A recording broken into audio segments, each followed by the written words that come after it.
Everybody, welcome to another edition of our Author Spotlight. I'm Ken Dowdy, your host, and on behalf of Walk by Faith Publishing, today we are shining the spotlight on a very powerful new voice and storyteller, Kenisha Miller, author of her debut book based on a true story. This is part one of a groundbreaking series and multiple other books that's on the way from this inspiring new author. She tells a journey of both mental, emotional, and spiritual cleansing and healing. I want to welcome everybody, Kenisha Miller. Kenisha, Hi. welcome to the show. Hi. Thank So, you. first, congratulations. It was a pleasure working with you as you released this book and published it and all the things that go behind the scene and getting a book to print based on a true story. Can you share with the audience what this book is about and why it is important to you to release this? It started off as a means to overcome heartbreak.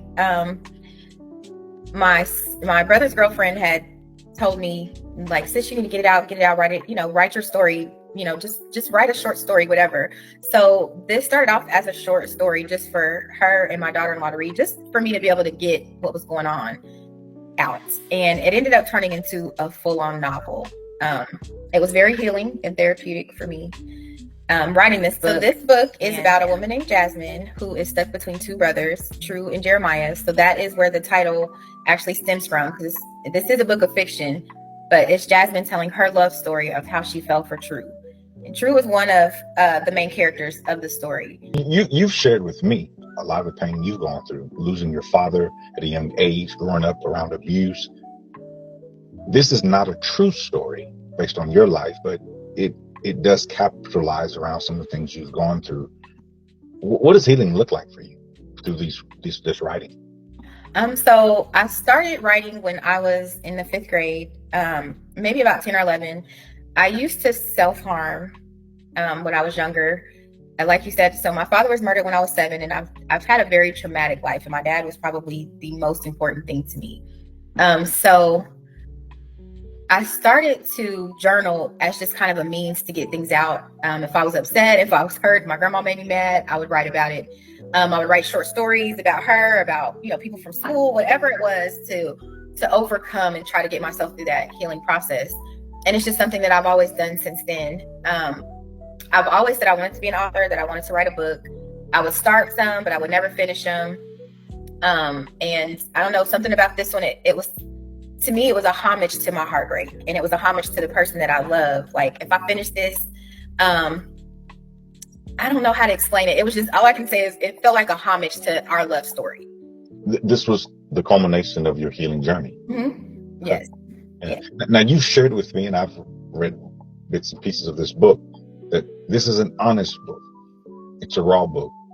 Can you, out of respect for our Christian readers, give them a heads up about some of the content? Yes, so some of the content is very steamy. If it's okay for you to kind of look past that or flip past it, because what I want you to get from reading this book is I want you to get that the parts of me, because this character Jasmine she's gone through a lot of turmoil and a lot of trauma in her life. And so I think what I want people to see more than anything than the steamy parts of the book is this woman who is struggling through her own traumas. Even though she's a counselor and she's helping other people, she's still struggling internally with her own self-worth and who she is and the things that she's gone through in her life, which is also reflects a big part of me and the things that I've gone through in my life. So that's what I want people to really get from that. And as the publisher and as one who's kind of helped you in this process, I'll tell you, this book isn't to make you uncomfortable. The purpose is not to cause shock. It's to show you what healing can look like in multiple forms. And we know who the healer is, and he heals however he wants to heal people. Your journey isn't just about writing. This has also led you into life coaching. Can you tell us how that happened? Mm-hmm. So I have a trauma coaching business. It's called It's a Rebirth. I started It's a Rebirth. So back in 2019, I started counseling. I was really struggling a lot in my marriage, and I had also been through a lot of things in life. And I had decided that I just don't want to live like this anymore, where I'm living in, with this dysfunction and these toxic behaviors. I was just like, I don't want to live like this anymore. And so I started praying, and I asked Jehovah just to lead me to the right person. And she's been amazing. And every week during this time, I tried to make an excuse of why I couldn't go to counseling. Like, this isn't going to help me. I'm not going to get anything from this. I'm going to always be like this for the rest of my life. But every week I prayed. Every week I prayed. And this is what I do on a daily basis, all day, every day. I know sometimes I'm out in public, people probably think I'm crazy. I literally pray all day. And so I was just praying, and I was asking Jehovah, just help me to get through this. And so week by week, I was going to counseling. And that ultimately led me to realizing that me and my ex-husband at the time, that we are no longer aligning in our life. So around 2022, we separated. And then 2023, we were divorcing, and people were inboxing me and sending me messages and like, oh, don't leave me out at the divorce party. You know, let me know so we can celebrate. And I didn't feel good about that. I was just like, I don't want to celebrate the demise of my marriage. You know, I'm losing my husband and my best friend. Like, this isn't a celebration, but I knew that I wanted to celebrate something. So I started writing out details of the party that I was going to throw. And the theme I wanted it to be was like transformation and rebirth. So I looked up transformation and rebirth, and then somehow black butterflies was in my head. So I looked at what black butterflies mean, and what black butterflies mean transformation and rebirth. So I'm like, oh, cool, that's gonna be the theme of my party. So as I'm writing out these details, I hear Jehovah speaking to me, telling me that this is bigger than a party. And I just kept hearing that this is bigger than a party. This is bigger than a party. Your journey is meant to be shared. Your journey is meant to heal and to help people. And so I went to sleep that night. I prayed, because I was just like, Jehovah, what are you trying to tell me? I don't know. What are you trying to say to me? And so when I woke up that morning, what was in my mind, the first thing was, it's a rebirth. And so I was like, you know, it's a rebirth. That's going to be the name of, I'm going to be a trauma coach. I want to help other people. This is what I'm supposed to do.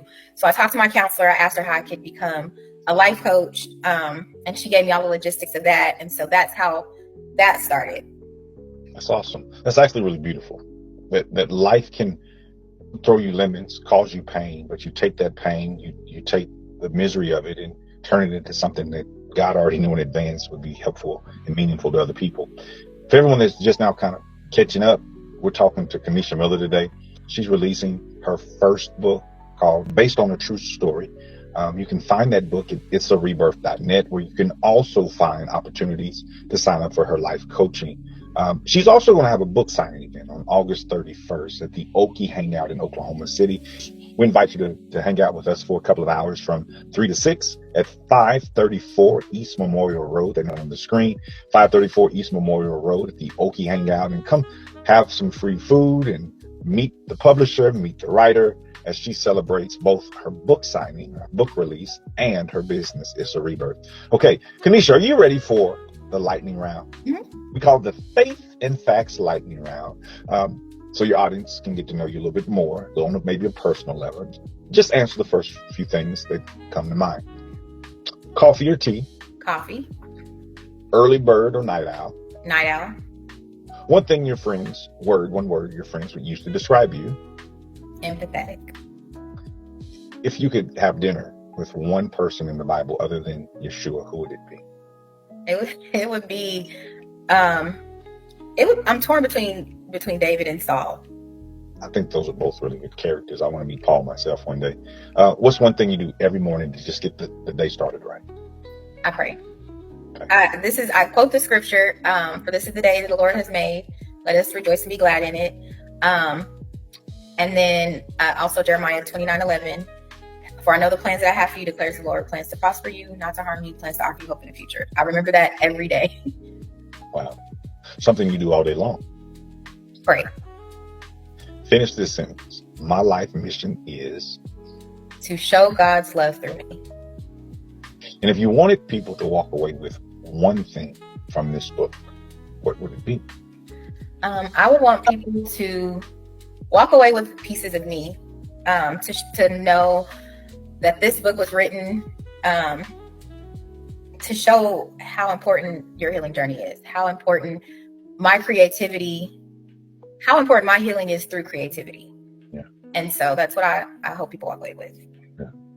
I've watched your journey now for at least a year and a half, 2 years, and it has been filled with lessons of heartbreak, transformation.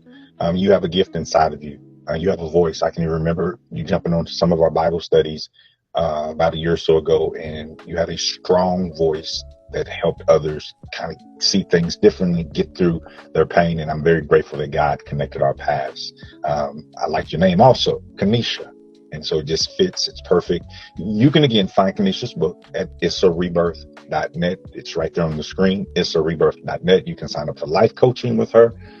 She's going to talk you through and walk you through the stages of life that she's been through. And then you can also catch her at her book signing event on August 31st at the Okie Hangout. Kenisha, any final words, any final thoughts you want to leave the audience with today? Yeah, so what I want people to take from this today is that don't dim your light or dim yourself for anybody. That whatever you want to do, whatever you, first of all, I want to say you are worthy, because that is something I struggle with a lot, is my self-worth.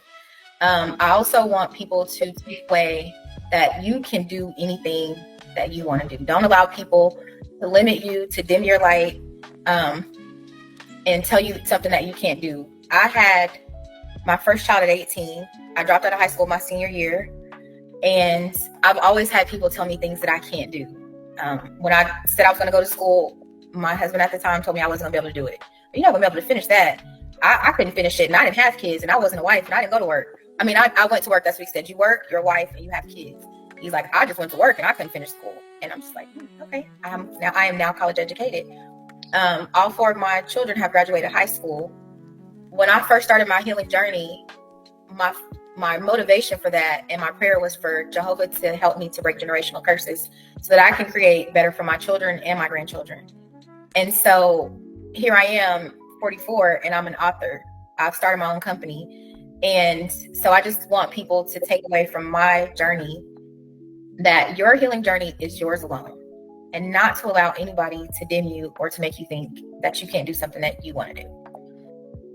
This is amazing.